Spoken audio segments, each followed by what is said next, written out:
समस्त उपस्थित श्रोता के सुरेंद्र यादव दोनों हाथ जोड़ के प्रणाम करे थे। मंच से हमरा पहलो बहुत आशीर्वाद भेट चुकल है। व्यस्तता कारणे बीच में आवा के मौका नहीं भेटल छल, मुदा अपने शुभक समक्ष एहि बेर हम उपस्थित छी। और सबसे पहले बाबा विद्यापति के श्रद्धांजलि स्वरूप एक बाबा विद्यापति गीत प्रस्तुत कर रहे थे। तकर बाद फिर आनंद गीत से अपने शुभक समक्ष प्रस्तुत करब।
देखियो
संग कामिनी बहु सुहागिनी, बहु संग कामिनी बहु सुहागिनी, चंद्र निकट जैसे तारा हो, चंद्र निकट जैसे तारा,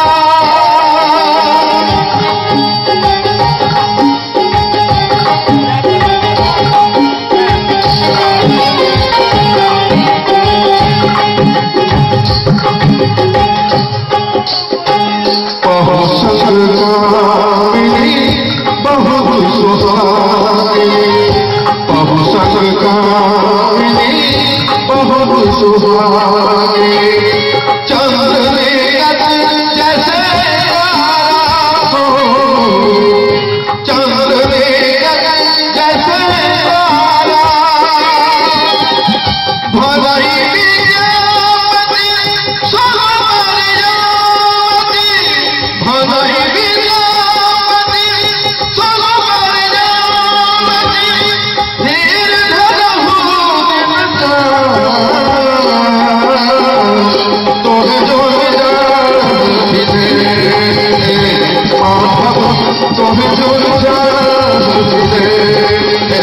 माधव, तोहे जो तोहे जो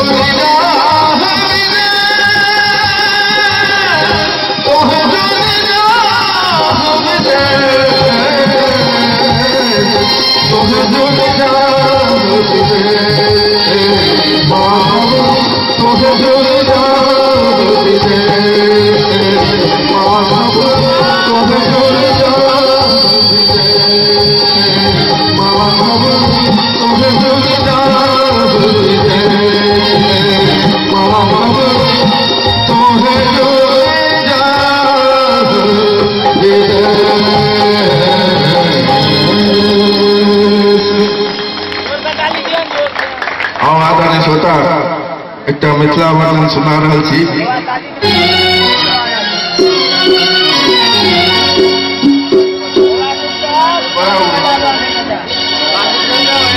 गाय के कटनाई कसाई जो छोड़ गई, तो रुपया में 5 सेर का दूध बिके गई। गाय के कटनाई कसाई जो छोड़ गई, तो रुपया में 5 सेर का दूध बिके गई।